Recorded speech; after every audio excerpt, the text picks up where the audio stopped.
नमस्कार दोस्तों, आपका स्वागत है हमारे चैनल टेक्निकल सत्यम में। दोस्तों, इस वीडियो में हम देखने वाले हैं आप कैट 2026 का फॉर्म कैसे फिल कर सकते हैं। तो इस वीडियो को ध्यान से देखिएगा और हमारे चैनल को लाइक करके सब्सक्राइब कर लीजिएगा। तो चलिए दोस्तों, वीडियो की शुरुआत करते हैं। तो फॉर्म अप्लाई करने से पहले हम जो है फॉर्म का नोटिफिकेशन समझ लेते हैं। तो यह जो है ऑफिशियल नोटिफिकेशन है जो कि कैट द्वारा निकाला गया है कॉमन एडमिशन टेस्ट के लिए। एजुकेशन क्वालिफिकेशन की बात करें तो कम से कम आप जो है ग्रेजुएशन के 4th ईयर में होना चाहिए, यानी लास्ट ईयर में होना चाहिए, नहीं तो आपके पास जो है ग्रेजुएशन का डिग्री होना चाहिए। इंपॉर्टेंट डेट की बात करें तो 3 अगस्त से लेकर 15 अगस्त तक आप इस फॉर्म को जो है फिल कर सकते हैं। अब दोस्तों चलिए फॉर्म फिल करना हम जो है सीख लेते हैं। तो फॉर्म फिल करने के लिए आपको डायरेक्ट इस वेबसाइट पर चले आना है। इसका जो डायरेक्ट लिंक है मैं आपको डिस्क्रिप्शन बॉक्स में दे दूंगा, आप उस पर क्लिक करके यहाँ पर डायरेक्ट आ सकते हैं। और यहाँ पर आप इंपॉर्टेंट डेट समझ सकते हैं।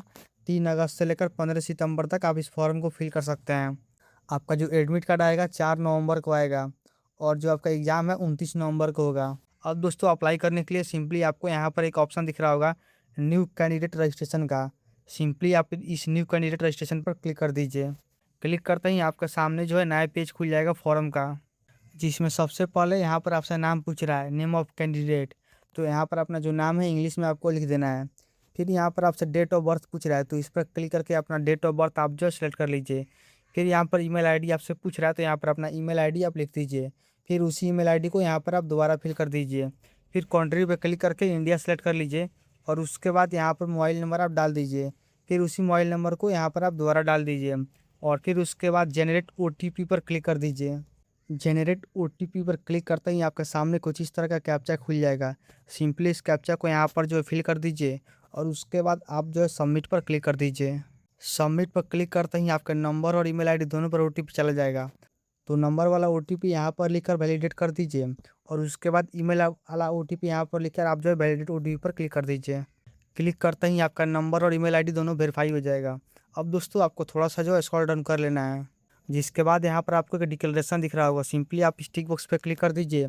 उसके बाद इस कैप्चा को यहाँ पर फिल करके आप जो है कन्फर्म पर क्लिक कर दीजिए। कन्फर्म पर क्लिक करते ही आपके सामने वेरिफिकेशन का पेज खुल जाएगा। तो सिंपली अपना नाम, date of birth, email ID और अपना जो नंबर है ठीक से मैच कर लीजिए। अगर सब सही है तो इस टिक बॉक्स पे आप जो है क्लिक कर दीजिए, पाँचों टिक बॉक्स पर। पाँचों टिक बॉक्स पर क्लिक करने के बाद आपको जो है सबमिट पर क्लिक कर देना है। सबमिट पर क्लिक करते ही आपका जो अकाउंट है क्रिएट हो जाएगा। अब दोस्तों अगले स्टेप में आपको इस गो टू एप्लीकेशन पर क्लिक कर देना है। गो टू एप्लीकेशन पर क्लिक करते ही आपके सामने जो है नया पेज खुल जाएगा। सिंपली यहाँ पर फॉर्म भरने के टोटल 6 स्टेप हैं।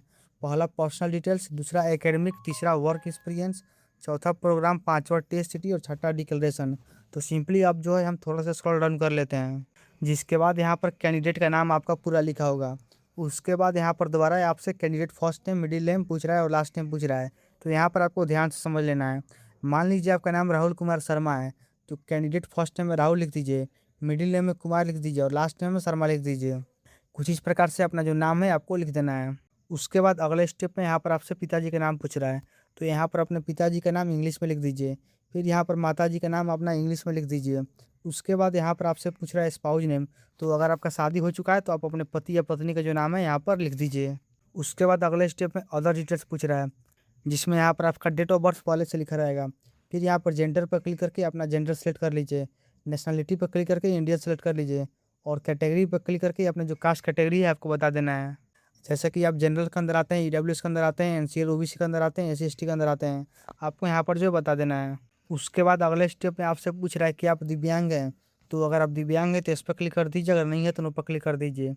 फिर यहाँ पर अगले स्टेप में एड्रेस लाइन 1 और एड्रेस लाइन 2 पूछ रहा है, तो एड्रेस लाइन 1 में अपने गांव का नाम, अपने पोस्ट ऑफिस का नाम लिख दीजिए। एड्रेस लाइन 2 में अपने थाना का नाम और अपने ब्लॉक का नाम लिख दीजिए। एड्रेस लाइन 3 फिल करने की आपको ज़रूरत नहीं है। उसके बाद कंट्री पर क्लिक करके यहाँ पर इंडिया सेलेक्ट कर लीजिए। फिर राज्य पर क्लिक करके अपने स्टेट का नाम जो है सेलेक्ट कर लीजिए। डिस्ट्रिक्ट पर क्लिक करके अपना जिला का जो नाम है सेलेक्ट कर लीजिए। टाउन सिटी में अगर आप शहर के निवासी हैं तो अपने शहर का नाम लिख दीजिए, अगर आप गांव के निवासी हैं तो अपने ब्लॉक का जो नाम है लिख दीजिए। फिर यहाँ पर पिन कोड अपना डाल दीजिए। उसके बाद अगले स्टेप में यहाँ पर आपसे अल्टरनेट ईमेल आईडी पूछ रहा है, तो अगर आपके पास अल्टरनेट ईमेल आईडी है तो यहाँ पर लिख दीजिए, नहीं तो ब्लैंक छोड़ दीजिए। फिर उसके बाद यहाँ पर आपसे पूछ रहा है कि आपका परमानेंट एड्रेस और कम्युनिकेशन एड्रेस दोनों सेम है। दोनों अगर सेम है तो इस पर क्लिक कर दीजिए, अगर नहीं है तो नो पर क्लिक कर दीजिए। जैसे ही आप इस पर क्लिक कीजिएगा, ऊपर आपने जो भी एड्रेस फिल किया होगा ऑटोमेटिक यहाँ पर फिल हो जाएगा। अगर आप नो पे क्लिक करते हैं तो अपना एड्रेस आपको दोबारा फिल करना पड़ेगा। उसके बाद अगले स्टेप में यहाँ पर इमरजेंसी मोबाइल नंबर पूछ रहा है, तो घर में कोई एक्स्ट्रा मोबाइल नंबर उपलब्ध है तो आपको यहाँ पर दे देना है, या जो है देना ज़रूरी है। फिर यहाँ पर पूछ रहा है रिलेशन विथ कैंडिडेट, मतलब कि आपने जिनका नंबर दिया है उसके साथ आपका रिलेशन क्या है। तो आप चाहे तो इसको फिल कर सकते हैं, नहीं तो इसको ब्लैंक छोड़ दीजिए। अगर मान लीजिए आपने अपने पापा का नंबर दिया तो यहाँ पर फादर आप लिख सकते हैं। उसके बाद अगले स्टेप में डॉक्यूमेंट अपलोड करने वाले सेक्शन में आ जाइएगा, तो सिंपली इस पर क्लिक करके अपना पासपोर्ट साइज फ़ोटो अपलोड कर दीजिए। उसके बाद इस पर क्लिक करके अपना सिग्नेचर अपलोड कर दीजिए। फिर आपको नीचे की तरफ सेव एंड नेक्स्ट का ऑप्शन दिख रहा होगा, सिंपली आप इस सेव एंड नेक्स्ट पर क्लिक कर दीजिए। सेव एंड नेक्स्ट पर क्लिक करते ही आप आ जाइएगा अगले स्टेप में एकेडमिक के। तो सबसे पहले यहाँ पर आपसे 10th का डिटेल्स पूछ रहा है, तो इस पर क्लिक करके अपने जो बोर्ड का नाम है आप बता दीजिए किस बोर्ड से आपने 10th अपना पास किया है। फिर यहाँ पर आप पासिंग मंथ और पासिंग ईयर बता दीजिए, आपके मार्कशीट पे लिखा होगा।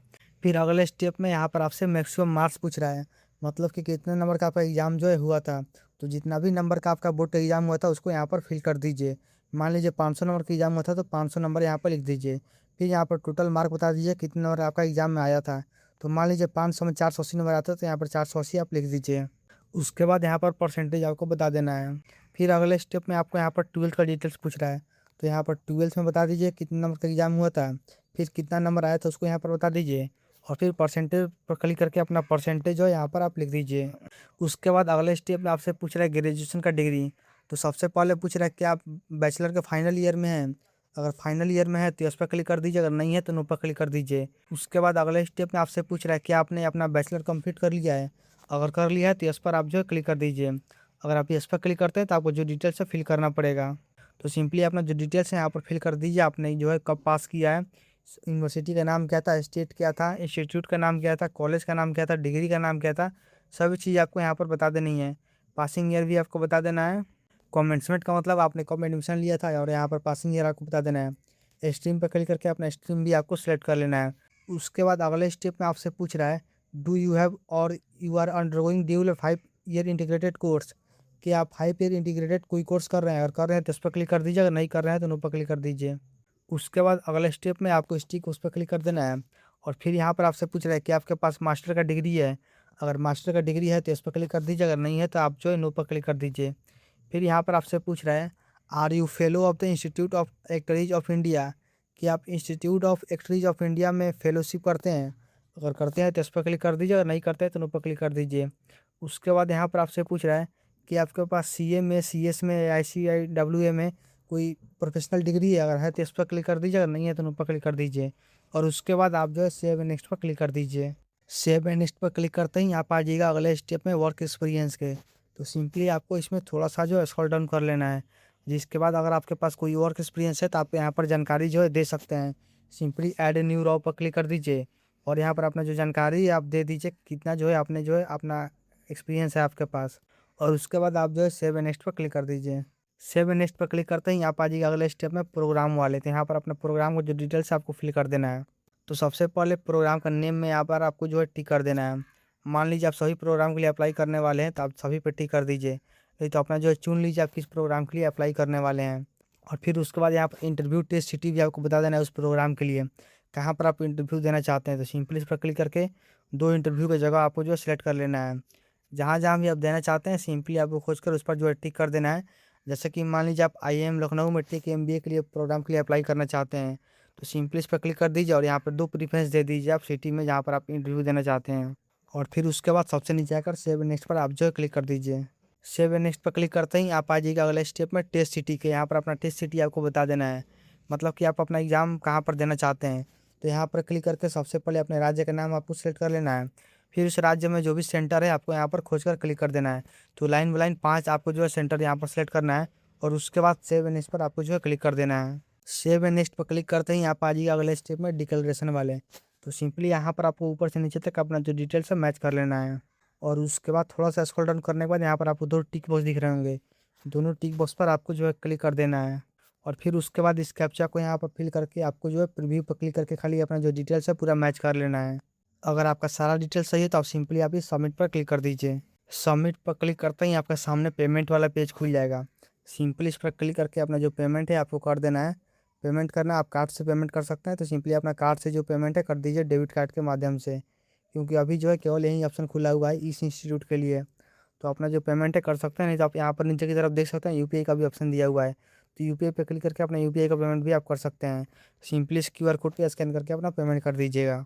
पेमेंट करते ही आपका जो एप्लीकेशन है फाइनली सबमिट हो जाएगा और प्रिंट आउट निकालने का भी ऑप्शन आ जाएगा। तो कुछ इस प्रकार से दोस्तों आप अपना फॉर्म जो है अप्लाई कर सकते थे कैट के लिए।